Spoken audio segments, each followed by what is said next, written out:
ओम सूर्याय नमः। आप सभी जनों पर भगवान सूर्य नारायण की कृपा सदा बनी रहे। अब सुनिए ज्येष्ठ मास महात्म्य में आज की कथा। श्री ब्रह्मा जी कहते हैं, हे महादेव, इस प्रकार अमित ओजस्वी भगवान भास्कर की रथ यात्रा करने वाला और दूसरे से करवाने वाला व्यक्ति परार वर्षों तक अर्थात ब्रह्मा जी की आधी आयु तक सूर्य लोक में वास करता है। उस व्यक्ति के कुल में न कोई दरिद्र होता है और न कोई रोगी। सूर्य भगवान की आराधना के लिए जी समर्पण करने वाले तथा अनेक प्रकार का तिलक करने वाले व्यक्ति को सूर्य लोक की प्राप्ति होती है। गंगा आदि तीर्थों से जल लाकर जो सूर्य नारायण को स्नान कराता है वह वरुण लोक में निवास करता है। लाल रंग का भात और गुड़ का नैवेद्य समर्पित करने वाला व्यक्ति प्रजापति लोक को प्राप्त करता है।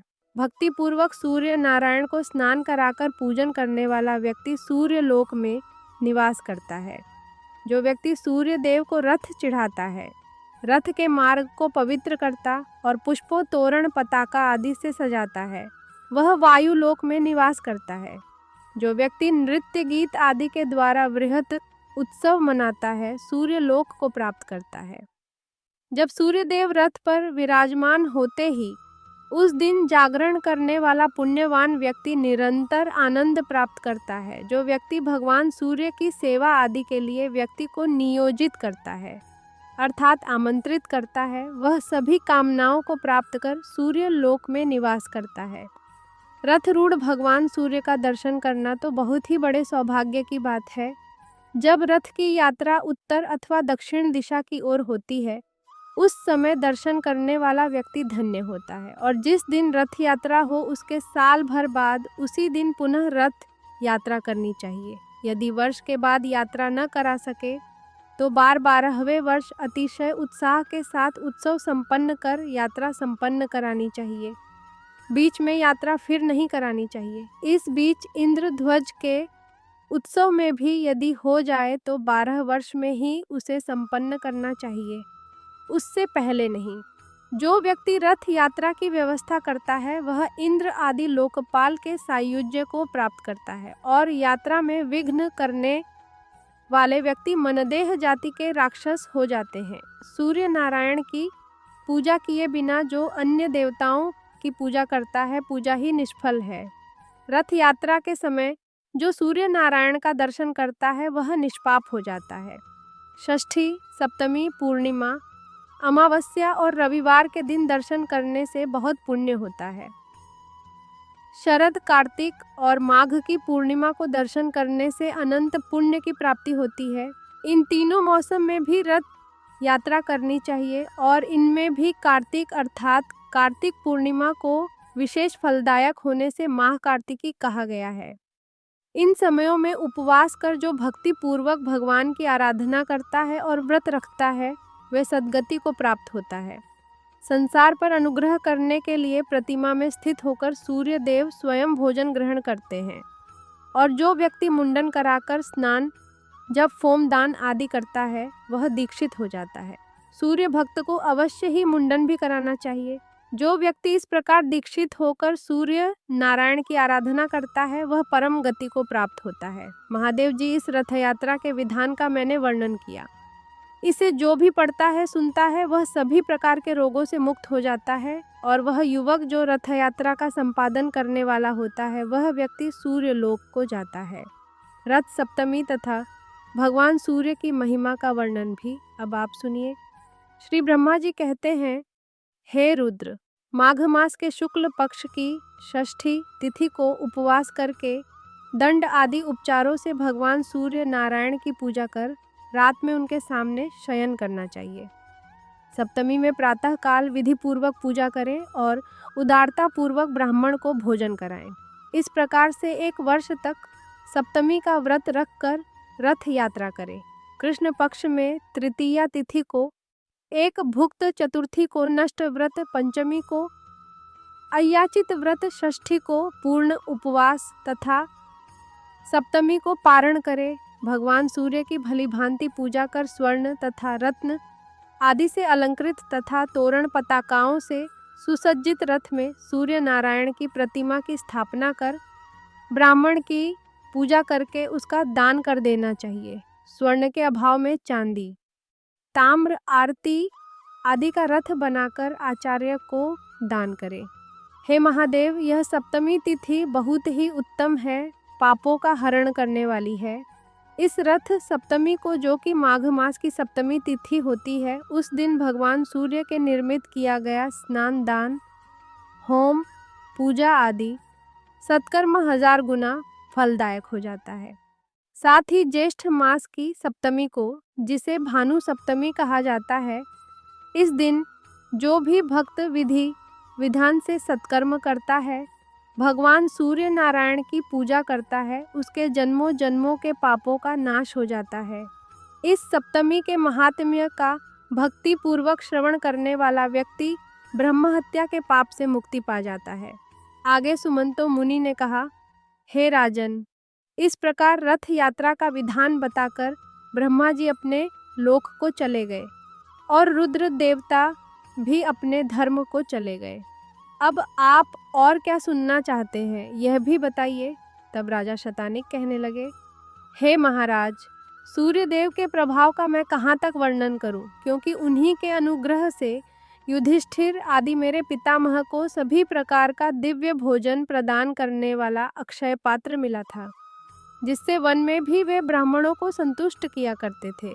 जिन भगवान सूर्य की देवता, ऋषि, सिद्ध तथा मनुष्य आदि निरंतर आराधना करते हैं तथा उन भगवान भास्कर के महात्म्य को अनेकों बार सुनते हैं, किंतु मुझे उनका महात्म्य अनेकों बार सुनते सुनते भी तृप्ति नहीं होती, जिनसे संपूर्ण विश्व उत्पन्न हुआ है तथा जिनके उदय होने से ही सारा संसार चेष्टावान होता है, जिनके हाथों से लोग पूजित ब्रह्मा जी और विष्णु तथा ललाट से शंकर जी उत्पन्न हुए हैं, उनके प्रभाव का वर्णन भला कौन कर सकता है।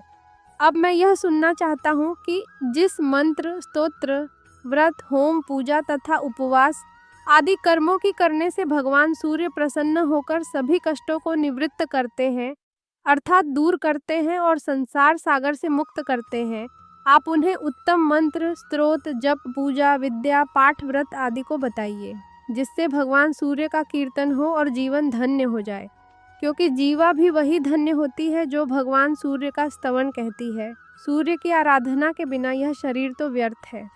एक बार भी सूर्य नारायण को प्रणाम करने से प्राणी का भवसागर से उद्धार हो जाता है।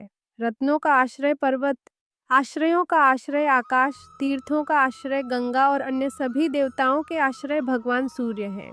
हे मुने, इस प्रकार अनंत गुना वाले भगवान सूर्य के महात्म्य को मैंने बहुत बार सुना है। देवगण भी भगवान सूर्य की आराधना करते हैं, यह भी मैंने सुना है। अब मेरा यही दृढ़ संकल्प है कि संपूर्ण प्राणियों के हृदय में निवास करने वाले तथा स्मरण मात्र से समस्त पाप ताप को दूर करने वाले भगवान सूर्य की भक्ति पूर्वक उपासना कर मैं भी संसार से मुक्त हो जाऊं। अब सुनिए भगवान सूर्य द्वारा योग का वर्णन और ब्रह्मा जी द्वारा डिंडी को दिया गया क्रिया योग का उपदेश।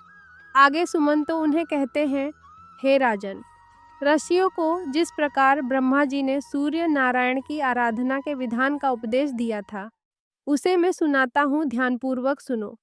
किसी समय ऋषियों ने ब्रह्मा जी से प्रार्थना की थी कि हे महाराज, सभी प्रकार के चित्त वृत्तियों के निरोध रूपी योग को आपने कैवल्य पद देने वाला कहा है, किंतु यह योग अनेक जन्मों की कठिन साधना के द्वारा ही प्राप्त हो सकता है, क्योंकि इंद्रियों को बलात् आकृष्ट करने वाले विषय अत्यधिक दुर्जय है, किसी प्रकार से स्थित नहीं होता, राग द्वेष भी दोष नहीं छूटे और पुरुष भी अल्पायु होते हैं। इसलिए योग सिद्धि का प्राप्त होना अतिशय कठिन है। अतः आप ऐसे किसी साधन का उपदेश कीजिए जिससे बिना परिश्रम के ही निस्तार हो सके। तब ब्रह्मा जी कहने लगे, हे मुनीश्वरों, यज्ञ, पूजन, नमस्कार, जप, व्रत, उपवास और ब्राह्मण भोजन आदि से सूर्य नारायण की आराधना करना है। इसका मुख्य उपाय ही यह क्रिया योग है। मन, बुद्धि, कर्म, दृष्टि आदि से सूर्य नारायण की आराधना में तत्पर रहे। वे ही परब्रह्म, सर्वव्यापी, सर्वकर्ता, अव्यक्त, अर्चित और मोक्ष को देने वाले हैं। अतः आप उनकी आराधना कर अपनी मनवांछित फल को प्राप्त करें और भवसागर से मुक्त हो जाएं। ब्रह्मा जी से यह सुनकर मुनिगण सूर्य नारायण की उपासना, रूप, क्रिया, योग में तत्पर हो गए। हे राजन, विषयों में डूबे हुए संसार के दुखी जीवन को सुख प्रदान करने वाले सूर्य नारायण के अलावा और कोई भी नहीं है। इसलिए उठते बैठते, चलते सोते, भोजन करते हुए सदा सूर्य नारायण का ही स्मरण करें। भक्ति पूर्वक उनकी आराधना में प्रवृत्त हो जाओ, जिससे जन्म मरण आदि व्याधि से युक्त इस संसार समुद्र से तुम पार हो जाओगे। जो पुरुष जगत कर्ता, सदा वरदान देने वाले, दयालु और ग्रहों के स्वामी श्री सूर्य नारायण की शरण में जाता है, वह अवश्य ही मुक्ति प्राप्त करता है। सुमंतो मुनि ने इस प्रकार पुनः कहा, हे राजन, प्राचीन काल में डिंडी को ब्रह्म हत्या लग गई थी। उस ब्रह्म हत्या के पाप को दूर करने के लिए उन्होंने बहुत दिनों तक सूर्य नारायण की आराधना और स्तुति की। उससे प्रसन्न होकर भगवान सूर्य उनके पास आए। भगवान सूर्य ने कहा, दिन दिन तुम्हारी भक्ति पूर्वक की स्तुति से मैं अत्यंत प्रसन्न हूँ, अपना अभीष्ट वर मांगो। तब डिंडी ने कहा, महाराज, आपने पधार कर मुझे दर्शन दे भी यही मेरे लिए बहुत बड़े सौभाग्य की बात है। यही मेरे लिए सर्वश्रेष्ठ वह भी है। पुण्य प्राणियों के लिए, पापियों के लिए आपका दर्शन सर्वदा दुर्लभ है। प्रभु, आप सबके हृदय में स्थित है, अतः आप सबका अभिप्राय भी जानते हैं। जिस प्रकार हे प्रभु मुझे ब्रह्म हत्या लगी है, उसे तो आप जानते ही हैं। हे भगवान, अब आप मुझ पर ऐसा अनुग्रह कीजिए कि मैं इस नियंत्रित ब्रह्म हत्या से और अन्य पापों से शीघ्र मुक्त हो जाऊं, और हे सूर्य नारायण, मैं सफल मनोरथ हो जाऊं। आप संसार से उद्धार का कोई उपाय बताइए, जिसके आचरण से संसार के प्राणी सुखी हों। डिंडी के इस वचन को सुनकर योग देवता भगवान सूर्य ने उन्हें निवेश योग्य का उपदेश दिया, जो दुख के निवारण के लिए औसत रूप है। तब डिंडी ने हाथ जोड़कर प्रार्थना करते हुए कहा कि हे महाराज, यह निष्फल योग तो बहुत ही कठिन है, क्योंकि इंद्रियों को जीतना, मन को स्थिर करना, अहम शरीर आदि का अभिमान और ममता का त्याग करना, राग द्वेष से बचना, ये सब अतिशय कष्ट साध्य है। ये बातें कई जन्मों के अभ्यास करने से ही प्राप्त होती हैं। अतः आप ऐसा साधन बतलाइए जिससे अनायास, बिना विशेष परिश्रम के ही फल की प्राप्ति हो जाए। तब भगवान सूर्य कहने लगे, हे गणनाथ, यदि तुम्हें मुक्ति की ही इच्छा है तो समस्त क्लेशों को नष्ट करने वाले क्रिया योग को सुनो। अपने मन को मुझ में लगाओ, भक्ति से मेरा भजन करो, मेरा यजन करो, मेरे परायण हो जाओ। आत्मा को मुझ में लगा दो, मुझे नमस्कार करो, मेरी भक्ति करो, संपूर्ण ब्रह्मांड मुझे परिव्याप्त समझो। ऐसा करने से तुम्हारे संपूर्ण दोषों का विनाश हो जाएगा और तुम मुझे प्राप्त करोगे। भली भांति मुझ में आसक्त हो जाने पर राग, लोभ आदि दोषों के नाश हो जाने से कृतकृत्य हो जाती है। अपने मन को स्थिर करने के लिए सोना, चांदी, ताम्र, पाषाण, काष्ठ आदि से मेरी प्रतिमा का निर्माण कराकर या चित्र ही लिखकर विविध उपचारों से भक्ति पूर्वक उसका पूजन करो। सर्व भाव से प्रतिमा का आश्रय ग्रहण करो। चलते फिरते, भोजन करते, आगे पीछे, ऊपर नीचे उसी का ध्यान करो। उसे पवित्र तीर्थों के जल से स्नान कराए। गंध, पुष्प, वस्त्र, आभूषण, सर्व भाव से प्रतिमा का आश्रय ग्रहण करो। चलते फिरते, भोजन करते, आगे पीछे, ऊपर नीचे उसी का ध्यान करो। उसे पवित्र तीर्थों के जल से स्नान कराएं। गंध, पुष्प, वस्त्र, आभूषण, विविध नैवेद्य और जो भी पदार्थ स्वयं को प्रिय हो, उन्हें अर्पण करो। इन विविध उपचारों से मेरी प्रतिमा को संतुष्ट करो। कभी गाने की इच्छा हो तो मेरी मूर्ति के आगे मेरा गुणानुवाद गाओ। सुनने की इच्छा हो तो हमारी कथा सुनो। इस प्रकार मुझ में अपने मन को अर्पण करने से तुम्हें परम पद की प्राप्ति हो जाएगी। सभी कर्म मुझ में अर्पण कर दो। डरने की कोई बात नहीं है। मुझ में मन लगाओ, जो कुछ करो मेरे लिए करो। ऐसा करने से तुम ब्रह्महत्या आदि सभी पाप दोषों से शीघ्र मुक्त हो जाओगे। इसलिए तुम इस क्रिया योग का आश्रय ग्रहण करो। सूर्य भगवान की बात सुनकर डिंडी बोले, हे महाराज, इस अमृत रूप क्रिया योग को आप विस्तार से कहिए, क्योंकि आपके बिना कोई भी से बतलाने में समर्थ नहीं है। यह अत्यंत गोपनीय और पवित्र है। तब भगवान सूर्य कहने लगे, तुम चिंता मत करो। इस संपूर्ण क्रिया योग का ब्रह्मा जी तुम ही को विस्तार पूर्वक उक्त पेश करेंगे और मेरी कृपा से तुम इसे ग्रहण करो। इतना कहकर तीनों लोकों के दीप स्वरूप भगवान सूर्य अंतर ध्यान हो गए और डिंडी भी ब्रह्मा जी के धाम को चले गए। ब्रह्मलोक पहुंचकर डिंडी ज्येष्ठ चतुर्मुख ब्रह्मा जी को प्रणाम करके कहने लगे, हे ब्राह्मण, मुझे भगवान सूर्य देव ने आपके पास भेजा है। आप कृपा कर मुझे क्रिया योग का उपदेश करें, जिसके सहारे मैं शीघ्र ही भगवान सूर्य को प्रसन्न कर सकूं। तब श्री ब्रह्मा जी बोले, हे देव, भगवान सूर्य का दर्शन करते ही तुम्हारी ब्रह्म हत्या तो नष्ट हो गई। तुम भगवान सूर्य की कृपा पात्र हो। यदि सूर्य नारायण की आराधना करने की तुम्हारी इच्छा है, तुम प्रथम दीक्षा ग्रहण करो, क्योंकि दीक्षा के बिना उपासना नहीं होती। अनेक जन्मों के पुण्य से भगवान सूर्य में भक्ति होती है। जो पुरुष भगवान सूर्य से द्वेष रखता है, ब्राह्मण तथा वेदों की निंदा करता है, उसे अवश्य ही अधम पुरुष से उत्पन्न समझो। माया के प्रभाव से ही अधम पुरुषों की कुकर्म प्रवृत्ति होती है और उनके स्वल्प शेष रहने पर सूर्य की आराधना के लिए दीक्षा की इच्छा होती है। इस सागर में डूबने वाले पुरुषों का हाथ पकड़कर उद्धार करने वाले एकमात्र भगवान सूर्य ही हैं। इसलिए तुम दीक्षा ग्रहण कर भगवान सूर्य में तन्मय होकर उनकी उपासना करो। इससे शीघ्र ही भगवान सूर्य तुम पर अनुग्रह करेंगे। डिंडी ने पूछा, हे महाराज, दीक्षा का अधिकारी कौन पुरुष है और दीक्षा ग्रहण करने के बाद क्या करना चाहिए? कृपया आप इसे भी बताइए। तब श्री ब्रह्मा जी कहने लगे, हे डिंडी, दीक्षा ग्रहण की इच्छा वाले व्यक्ति को मन, वचन और कर्म से हिंसा नहीं करनी चाहिए। सूर्य भगवान में भक्ति करनी चाहिए। दीक्षित ब्राह्मणों को सदा नमस्कार करना चाहिए।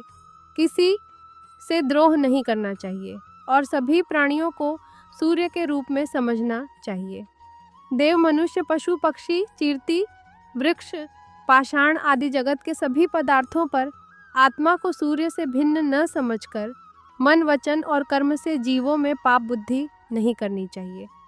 ऐसा ही पुरुष दीक्षा का अधिकारी होता है जो गति सूर्य नाड़ी की आराधना से प्राप्त होती है। वो ना तो तप से मिलती है और न बहुत दक्षिणा वाले यज्ञों की करने से। सभी प्रकार से जो भगवान सूर्य का भक्त है वह धन्य है। सूर्य भक्त के अनेक कुलों का उद्धार हो जाता है। जो अपने हृदय प्रदेश में भगवान सूर्य की अच्छा करता है वह निष्पाप होकर सूर्यलोक को प्राप्त होता है। सूर्य का मंदिर बनाने वाला अपनी 7 पीढ़ियों को सूर्यलोक में निवास कराता है और जितने वर्षों तक उस मंदिर में पूजा होती है उतने हजारों वर्षों तक सूर्यलोक में आनंद का भोग करता है। निष्काम भाव से सूर्य की उपासना करने वाला व्यक्ति मुक्ति को प्राप्त करता है। जो उत्तम लेख, सुंदर पुष्प, अतिशय सुगंधित धूप प्रतिदिन सूर्य नारायण को अर्पित करता है, वह यज्ञ के फल को प्राप्त करता है। यज्ञ में बहुत सामग्रियों की अपेक्षा होती है, इसलिए मनुष्य भक्ति पूर्वक दुर्वा से भी पूजा करने से यज्ञ के फल की ही प्राप्ति होती है। मैं ब्रह्मा, विष्णु और महेश हम सभी भगवान सूर्य की आराधना करते हैं। इसलिए ही डिंडी, तुम भी भगवान सूर्य की आराधना कर मुक्ति को प्राप्त करो। हरे कृष्णा। आज की कथा यहीं पर समाप्त हुई। इसके आगे का वृत्तांत आप कल की कथा में सुनेंगे।